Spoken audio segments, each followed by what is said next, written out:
Hello my viewers, welcome to my channel exam point. এবং আজকের এই ভিডিওতে আমি কিন্তু তোমাদের জন্য একটা গুরুত্বপূর্ণ ইনফরমেশান নিয়ে এসেছি।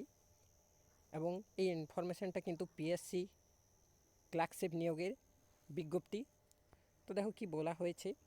তো যে 2019-এ পিএসসি ক্লার্কশিপের ভ্যাকান্সি বেরিয়েছিল, তো সেখানে একটি নতুন নোটিশ দিয়েছে পাবলিক সার্ভিস কমিশনের তরফ থেকে। কি বলা হয়েছে সেই নোটিশে এবং কতজন ক্যান্ডিডেটকে টাইপিং টেস্টের জন্য ডাকা হবে, সমস্ত কিছুই কিন্তু বলা হয়েছে। এবং কবে ডাকা হবে সেটাও কিন্তু এখানে বলা হয়েছে। তো দেখো তোমাদের এখানে বলেছে যারা কিন্তু মেরিট লিস্টে পাস করেছিলে, মেরিট লিস্ট ওয়াইসে একটা লিস্ট দিয়েছিল, প্রায় সামথিং 55 বা 56 হাজারের একটা লিস্ট দিয়েছিল।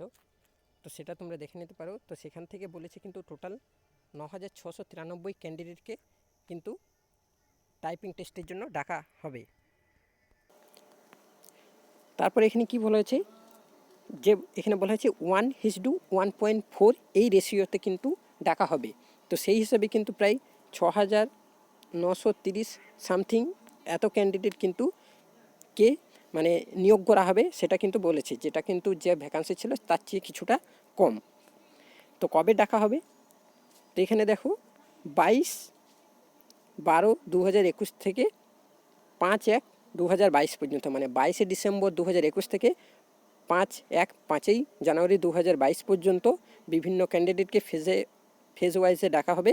তার আগে কিন্তু তাদেরকে কি করতে হবে, কম্পিউটার টাইপিং টেস্টের আগে কিন্তু verification of documents, so documents কিন্তু ভেরিফাই করতে হবে। এবং এটা কিন্তু অনলাইনে তোমরা ভেরিফাই করে নিতে পারবে, অনলাইনেই ভেরিফাইটা করা হবে। তো এই সমস্ত কিন্তু পিএসসির তরফ থেকে বলা হয়েছে। তো এই ছিল একটা গুরুত্বপূর্ণ ইনফরমেশন তোমাদের জন্য, যেটা পিএসসির তরফ থেকে আজকেই কিন্তু এই নোটিশটা দিয়েছে।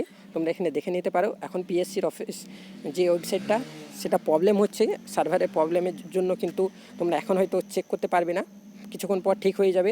তখন আমি বুঝতে পারছি না যে নোটিশটা দিয়েছে সেটা আবার তুলে নেবে নাকি, কারণ পিএসসির তরফ থেকে তো তোমরা জানোই দেয় আবার তুলে নেয়। সো সেটা তোমরা দেখে নেবে। এখন প্রবলেম হচ্ছে, এটা আমি কিছুক্ষণ আগে ডাউনলোড করেছিলাম, তো তোমরা দেখে নিতে পারো।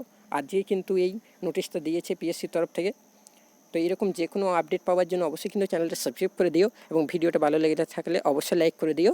Thank you for watching. জয় হিন্দ।